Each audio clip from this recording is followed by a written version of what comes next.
ਇਹਦਾ ਜਵਾਬ ਮੇਰੇ ਕੋਲ ਕੋਈ ਨਹੀਂ। ਹਾਏ ਪੂਰੀ ਦੁਨੀਆ ਵੇਖ ਰਹੀ ਹੈ ਇੱਕ ਇੱਕ ਚੀਜ਼ ਦਾ। ਲਾ ਇਲਾਹਾ ਇल्लल्लाह मुहम्मद रसूलुल्लाह।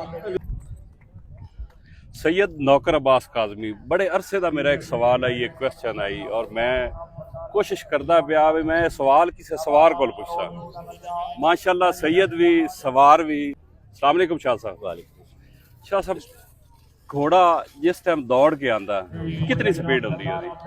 तकरीबन एक दफ़ा मोटरसाइकिल के मीटर के नाल हिसाब लाया सी, तकरीबन 70 तो 75 किलोमीटर। 70 तो 75।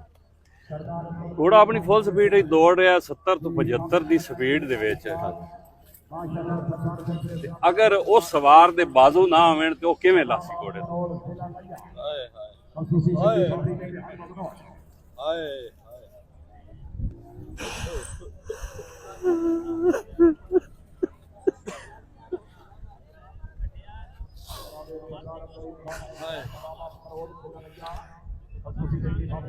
ਇਹਦਾ ਜਵਾਬ ਮੇਰੇ ਕੋਲ ਕੋਈ ਨਹੀਂ। ਹਾਏ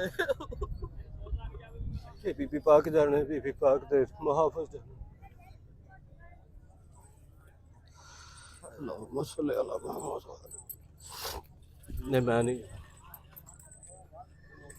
ਮੇਰੇ ਕੋਲ ਕੋਈ ਨਹੀਂ। ਇਹ ਹਕੀਕਤ ਉਹਨਾਂ ਦਾ ਨਾਂ ਲੈ ਕੇ ਤੇ ਟੁਰੇ ਫਿਰਦੇ,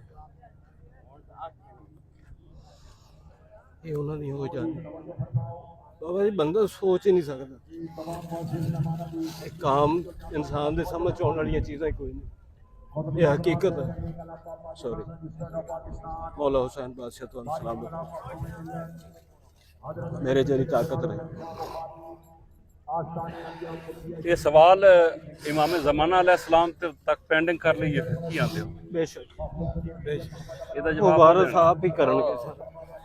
ये इमाम ज़माना दे आने तक ये बंद है। एक एक चीज़ का हिसाब होएगा।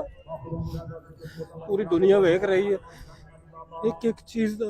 ला इलाहा इल्लल्लाह मुहम्मद रसूलुल्लाह। अली वलीउल्लाह जिहड़ा सी कलमा पढ़दे इस मुहम्मद पाक सल्लल्लाहु अलैहि वसल्लम दे कुरान दी रूह नाल पुत्र दा सक्का पुत्र है हुसैन।